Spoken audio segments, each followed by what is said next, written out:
తిరుపతికి మరోసారి బాంబు బెదిరింపు వచ్చింది. తిరుపతిలోని వ్యవసాయ కళాశాలలో బాంబు ఉన్నట్లు మేలొచ్చింది. దీంతో ఒక్కసారిగా అప్రమత్తమయ్యారు అధికారులు. మరి ముఖ్యంగా ఆర్డీఎక్స్తో పేల్చేస్తామంటూ గుర్తు తెలియని వ్యక్తుల నుంచి బెదిరింపు మెయిల్ వచ్చాయి. దీంతో బాంబు స్క్వాడ్, డాగ్ స్క్వాడ్ రంగంలోకి దిగింది.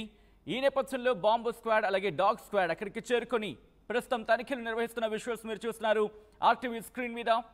తరగతి గదుల నుంచి స్టూడెంట్స్ ను బయటకు పంపించేశారు అధికారులు. రేపు తిరుపతిలో ముఖ్యమంత్రి చంద్రబాబు పర్యటన ఉంది. అగ్రికల్చర్ కాలేజ్లోని ముఖ్యమంత్రి చంద్రబాబు హెలిప్యాడ్ అక్కడ ఇన్ఫాక్ట్ హెలికాప్టర్ అక్కడ లాంచ్ కాబోతుంది, అంటే అక్కడ దిగబోతుంది. ఆ హెలిప్యాడ్ను అక్కడే ఏర్పాటు చేసిన పరిస్థితి. బాంబు బెదిరింపు మెయిల్తో తిరుపతిలో హై అలర్ట్ ప్రకటించిన నేపథ్యం. గడిచిన వారం రోజుల్లో తిరుపతికి 3 సార్లు బాంబు బెదిరింపు ఈమెయిల్స్ వచ్చాయి.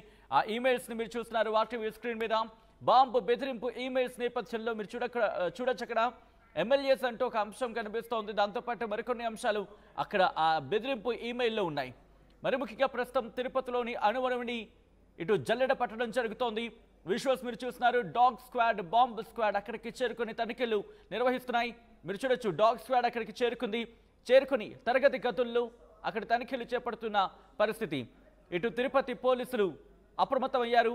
అధికారులు అక్కడికి చేరుకొని అణువణువుని జల్లెడ పడుతున్నారు. ఎక్కడ బాంబు పెట్టడం జరిగింది, ఆ బెదిరింపు ఈమెయిల్ నేపథ్యంలో అలర్ట్ అయిన అధికారులు పూర్తిగా అక్కడున్న ఆ పరిస్థితిని అదుపులోకి తీసుకునే ప్రయత్నం చేశారు.